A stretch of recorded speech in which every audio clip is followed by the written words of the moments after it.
Hi friends, welcome to my channel.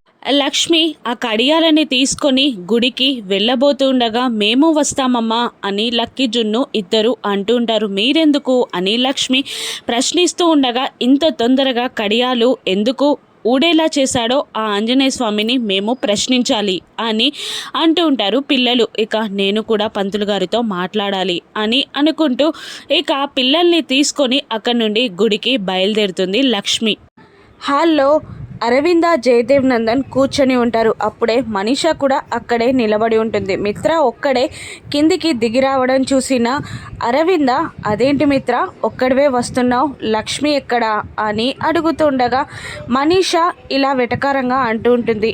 నేను చెప్పాను కదా అత్తయ్య గారు, అదంతా లక్ష్మి నాటకం అని. నా పని ఆగిపోగానే వాళ్ళు కూడా ఆ కడియాలు తీసేసినట్టున్నారు అని వెటకారంగా మనీషా అంటుండగా, లేదు కడియాలు వాతంతట అవే ఊడిపోయాయి అని మిత్ర అనేస్తాడు.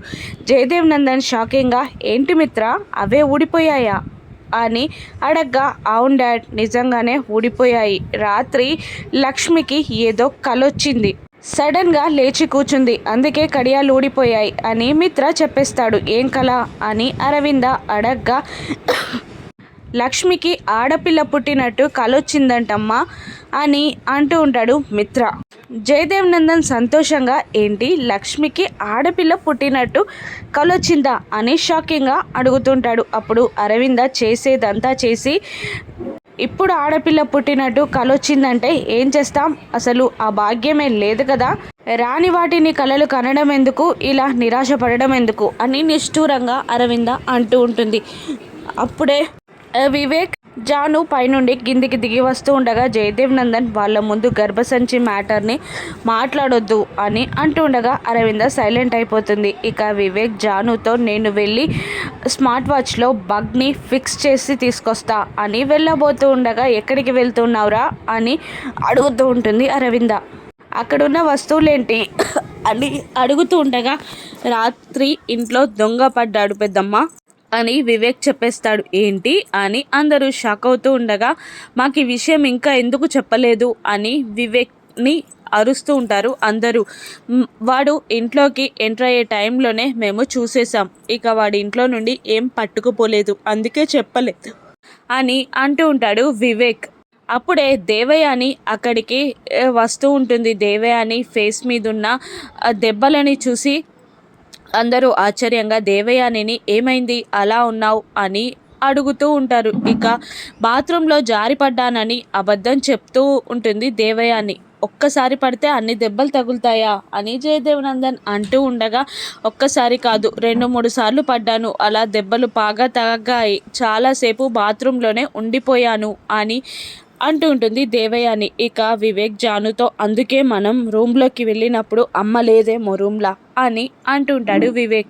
పదండత్తయ్య కాపురం పెడతాను అని దేవయానిని జాను అంటుండగా, చేసింది చాలు అని అంటూ ఉంటుంది దేవయాని. జాను ఏం చేసింది అని అరవింద అంటూ ఉండగా, ఏం లేదు, అయినా తనని శ్రమ పెట్టుకోవడం ఎందుకని అంటున్నాను అని దేవయాని అడగగానే, తను నీ కోడలు కదా, ఆ మాత్రం సేవలు చేయొచ్చు, వెళ్ళు తీసుకెళ్ళు అని అంటూ ఉంటుంది అరవింద. అలాగే అంటూ వాళ్ళు పై రూమ్లోకి వెళ్తారు. మరోవైపు గుళ్ళోకి రాగానే పిల్లలిద్దరూ, మేము ఆంజనేయ స్వామి దగ్గరికి వెళ్తాం, మేము అడిగే ప్రశ్నలు ఉన్నాయంటూ వెళ్ళిపోగా పంతులు గారి దగ్గరికి లక్ష్మి వెళ్తుంది. ఇక లక్ష్మిని చూసిన పంతులు గారు, అదేంటమ్మా మీరొక్కరే వచ్చారు, మీ ఆయన రాలేదు, కడియాలు ఎక్కడా అని అడుగుతుండగా, కడియాలు ఊడిపోయాయి పంతులు గారు అని అంటూ ఉంటుంది లక్ష్మి. అంటే మీ సమస్యకి పరిష్కారం లభించిందన్నమాట అని పంతులు గారు అనగానే, లేదు, నా సమస్య ఎక్కడ మొదలైందో అక్కడే ఉంది, ఆడపిల్లే నా సమస్యకి పరిష్కారం, కానీ నాకు ఆ పరిష్కారం దొరకలేదు అని అంటూ ఉంటుంది లక్ష్మి. రాత్రిపూట నాకు ఆడపిల్ల పుట్టినట్టు కలొచ్చింది, కానీ నాకు ఆ భాగ్యం లేదు అని లక్ష్మి అంటూ ఉండగా, లేదు ఎక్కడో ఏదో జరిగింది, అమ్మవారు అలా నీకు సమాధానం చెప్పారు, నువ్వే శోధించి సాధించాలి అని అంటూ ఉంటుంది పంతులు గారు లక్ష్మితో ఆలోచనలో పడిపోతుంది లక్ష్మి. మరోవైపు ఆంజనేయ స్వామిని కొప్పడుతూ ఉంటారు పిల్లలు. నువ్వు సమస్యకి పరిష్కారం చూపించినప్పుడు ఎందుకు అలా కడియాలు వేశావు, ఎందుకు తీసేశావు అంటే నీ సీతారాముల కడియాలు కాబట్టి నువ్వు తీసేసావా, నీ సీతారాములు కలిసుంటే సరిపోతుందా, మా వాళ్ళు కలిసి ఉండకూడదా అని అంటూ ఉంటారు పిల్లలిద్దరూ ఆంజనేయ స్వామిని. అప్పుడే ఆ పెద్ద ఆయన అక్కడికి వచ్చి ఏంటి ఆంజనేయ స్వామిని కోప్పడుతున్నారు, తను కోపానికి వస్తే మీరు బలవుతారు తెలీదా మీకు అని ఆయన పెద్ద ఆయన పిల్లల్ని అంటుండగా ఆయనకే నా కోపం, మాకు కూడా కోపం వస్తుంది, మేము మొక్కు తీర్చాం కానీ మా సమస్యకు పరిష్కారం చూపించలేదు అని అంటూ ఉంటారు పిల్లలు. సమస్యకు పరిష్కారం స్వామి చూపించారు అని ఆ పెద్ద ఆయన అంటూ ఉండగా ఏంటా పరిష్కారం, మీరెవరు అని అడుగుతూ ఉంటుంది లక్కీ. నేనెవరో నువ్వెవరో శోధించినప్పుడే సమస్యకి పరిష్కారం లభిస్తుంది అని ఆ పంతులు గారు అనేసి అక్కడ నుండి వెళ్ళిపోతారు. మీ అమ్మ మీకోసం వెయిట్ చేస్తుంది, వెళ్ళండి అనగా పిల్లలు లక్ష్మి దగ్గరికి వస్తారు. మరోవైపు కాపురం పెడుతూ ఉంటుంది దేవయానికి జాను. అమ్మా అని అరుస్తూ ఇది నన్ను చంపేస్తుందిరా అని అంటూ ఉంటుంది దేవయాని. మెల్లిగా పెట్టు, అమ్మ నొప్పితో అల్లాడిపోతుంది కదా అని వివేక్ అంటూ ఉండగా మెల్లిగానే పెడుతున్నానండి కానీ అత్తయ్య నొప్పికి ఓర్చుకోవట్లేదు అని అంటూ ఉంటుంది జాను. అవునమ్మా ఇవి పడ్డ దెబ్బల్లాగా లేవు అని వివేక్ అనగానే మీరే ఇద్దరు కొట్టారా రాత్రి అని నోరు స్లిప్ అయి అంటుంది దేవయాని. ఏంటి అని వివేక్ అడగ్గా ఏంట్రా మరి అని కసురుతుంది. నువ్వు కాపురం పెట్టడం వద్దు కానీ నాకు ఆ స్మార్ట్ వాచ్ తెచ్చిరా, కాస్త బీపీ చూసుకుంటా అని దేవయాని అంటూ ఉంటుంది. ఏంటమ్మా అని వివేక్ అడగ్గా అక్కడ టేబుల్ పైన ఉంటుంది, వెళ్ళి తీసుకురాపో అని అంటూ ఉంటుంది దేవయాని. వెళ్ళి అక్కడంతా వెతికి లేదమ్మా అక్కడ అని అంటూ ఈ టేబుల్లో వెతుకుతూ ఉంటుంది దేవయాని. ఇక ఫోన్ రావడంతో వివేక్ పాకెట్ నుండి ఫోన్ తీస్తూ ఉండగా ఆ స్మార్ట్ వాచ్ కింద పడుతుంది. ఇక అది జాను చూసి మెల్లిగా వెళ్ళి దేవయానికి కనబడకుండా అడ్డుగా నిలబడుతుంది. ఇక వివేక్కి సైగ చేస్తుంది స్మార్ట్ వాచ్ కింద పడింది అని. మెల్లిగా తీసి ఈ జాను వివేక్ చేతిలో పెట్టగా మళ్ళీ పాకెట్లో పెట్టుకుంటాడు వివేక్. నా స్మార్ట్ ఎక్కడ పోయిందో అని వాచ్ గుచ్చు ఆలోచిస్తూ ఉంటుంది దేవయాని. ఏమోనమ్మా వెతుక్కో, రాత్రి దొంగపడ్డాడు కదా వాడేమైనా తీసుకెళ్ళాడేమో అని అంటూ నేను వెళ్తున్నా అని అనగా ఎక్కడికి రా అని అంటూ ఉంటుంది దేవయాని. బగ్ ఫిక్స్ చేయించడానికి అనగానే షాక్ అవుతుంది దేవయాని. ఏంటి అని అరవగా ఏం లేదు జాను ఇయర్ రింగ్స్లో ఏదో స్టోన్ మిస్ అయిందంట, ఫిక్స్ చేయించడానికి వెళ్తున్నా అని అంటూ వెళ్ళిపోతాడు. వీడికి పెళ్ళాం పనులు తప్ప తల్లి పనులు పట్టవు అని అంటూ విసుక్కుంటుంది దేవయాని.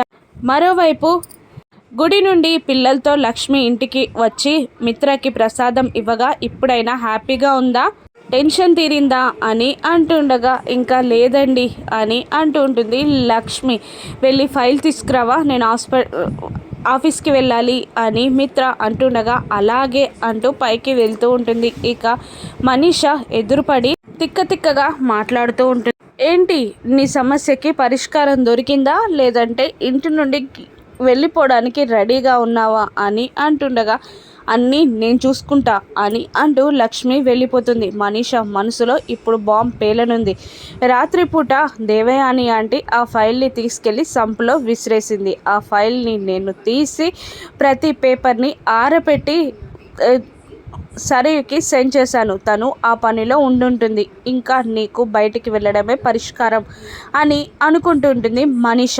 ఇక రూమ్ అంతా వెతికి ఫైల్ లేకపోవడంతో కంగారు పడుతూ ఇక్కడే పెట్టాను కదా అని అనుకుంటూ ఉంటుంది. కింది నుండి అరవింద మిత్రతో టైం అవుతుందిరా అనగానే లక్ష్మి అని కేక వేస్తాడు. జాను వచ్చి బావగారు పిలుస్తున్నారు, ఏమైంది అని అడగ్గా ఫైల్ కనిపించట్లేదు అని లక్ష్మి చెప్తుంది. రాత్రి దొంగ వెధవ వచ్చాడు కదా వాడేమైనా కొట్టేశాడేమో అని అంటూ లక్ష్మి జాను కిందికి దిగి వస్తారు. ఫైల్ ఎక్కడ అని మిత్ర అడుగుతుండగా కనిపించట్లేదండి అని లక్ష్మి చెప్తుంది. దాంతో అందరూ షాక్ అవుతారు. ఇక ఆ ఫైల్ దేవయాని తీసిందని అందరూ తెలుసుకోగలరా? ఇప్పుడు ప్రాజెక్ట్ని లక్ష్మి ఎలా నిలబెట్టి పరువు కాపాడుకుంటుందో రాను నెట్సెస్లో చూద్దాం. Thank you for watching.